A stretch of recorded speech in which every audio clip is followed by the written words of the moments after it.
All right, today we're diving deep into a really fascinating, really complex psychological profile, the entity we know as the nomad. But our sources give him an even better title, the uncanny god of entropy. So let's get right into it. You know, our whole analysis today really just boils down to this one powerful question. We're going to explore how a being with almost limitless power can be built not on a foundation of ambition, but on a deep, deep wound to his own ego. So the key to understanding this guy is a concept called reactive narcissism. And listen, this is not just about being vain. Think of it more like an all-encompassing suit of armor, an entire personality built from scratch just to shield a super fragile core from feeling worthless. This is the lens we have to look through to make sense of everything else. Okay, so to get the god, first you gotta understand the man. And our story really begins with the trauma that kicked this whole thing off. A deep-seated conflict with a figure known only as the Golden Shepherd. This quote, wow, it says it all, doesn't it? The nomad was brilliant, no doubt, but his brilliance was totally and completely swallowed by the effortless greatness of the shepherd. I mean, just imagine being a tiny flickering candle right next to a hurricane. That constant, crushing comparison created this unbearable pressure, a wound so deep his ego just couldn't handle it. So what does that kind of pressure do to a person? Well, it burrows these phantom insecurities deep into his mind. He's haunted by this memory of feeling like a single grain of dust. He's tormented by what the profile calls a phantom itch of all his past failures against the shepherd.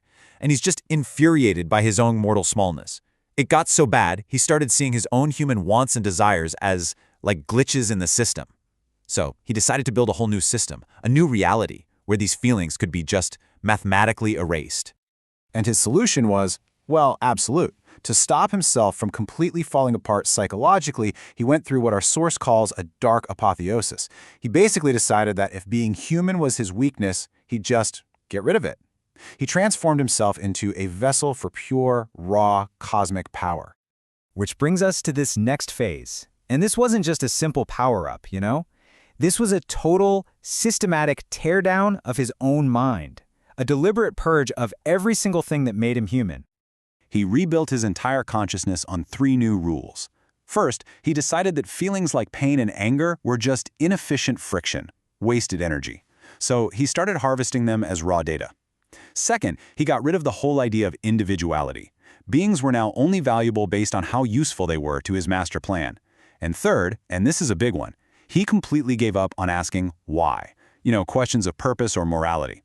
Instead, he decided to just master how, the raw mechanics of the universe. He chose to be the engineer of reality, not its philosopher. And this chart just lays it out perfectly. The before and after. The old regime of his soul was all messy, unpredictable fire, rage, impulse, pain. The new architecture of logic is all cold, hard calculation, and efficiency. He basically traded the messy, unpredictable fire of a soul for the cold certainty of a math problem that's already been solved. But here's the thing, a change that big on the inside needs to be reflected on the outside, right? He couldn't just think in this new logical way, he had to build an entire universe that would prove his cold logic was right. And that's how he built his empire. And that's exactly what it is. His empire is a fortress of the ego. Every single building, every law, it's all just another layer of psychological armor. It's a hyper-rational reality designed to be so perfect, so ordered, that there's literally no room left for the messy memory of his own inadequacy to even exist. You can literally map his buildings to his insecurities. See those massive calculus spires? They're basically prosthetic stature, a giant, physical way to deny ever feeling small. The avenues of necessity? They're designed to completely stamp out unpredictable human choices. And the observatories of the void? That's his godlike gaze, making sure that no unplanned variable, like, say, hope, can ever pop up again. And it goes beyond just buildings. Even his top enforcers, they're not really soldiers. They're the living anatomy of his system, walking, talking enforcers of his internal rules. The obsidian glider hunts down memories. The sapphire griffin freezes the very idea of rebellion. They're literally extensions of his own psychological defenses. So we did it. He built a perfect, logical universe to shut down the ghost of his past. A fortress for his ego, armored and absolute. But this brings us to the central, fatal flaw in his entire masterpiece. Which, of course, leads us to the biggest question of all. Did it work? Did this planetary-scale defense system actually heal the wound it was designed to protect? Well, the answer. It's right there in the armor he wears. Take a look at the symbol on his chest. It's the symbol of his nemesis, the Golden Shepherd, just flipped upside down. Now, this isn't a trophy. The source material calls it a strategic failure. Why? Because it ties his entire identity forever to the one man he wanted to escape. He's not his own being. He's a reaction. And that's the devastating irony, isn't it? After all that cosmic power, all that perfect logic, the original insecurity, it's still there.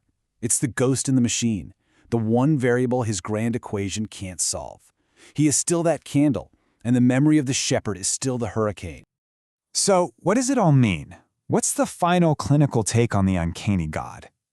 The assessment really boils down to three tragic truths. 1, he achieved power beyond imagination, only to find it's a place a soul can't actually survive. 2, his jealousy, the very thing he tried to calculate away, is still there, simmering under all that logic. And 3, his perfect, ordered world isn't a kingdom at all. It's a prison, built to the exact size of his own fragile ego. So the final diagnosis is this, the strategic paradox. He is an all-powerful god whose entire reality is nothing more than a planetary-scale reaction to someone else's light. His power is a calculated void which, at the end of the day, makes him a slave to a memory. He conquered the entire universe, only to find that he was the most trapped being in it. He seized the throne of the cosmos, only to prove that at the highest peak of power, the air is just too thin for a human heart to breathe.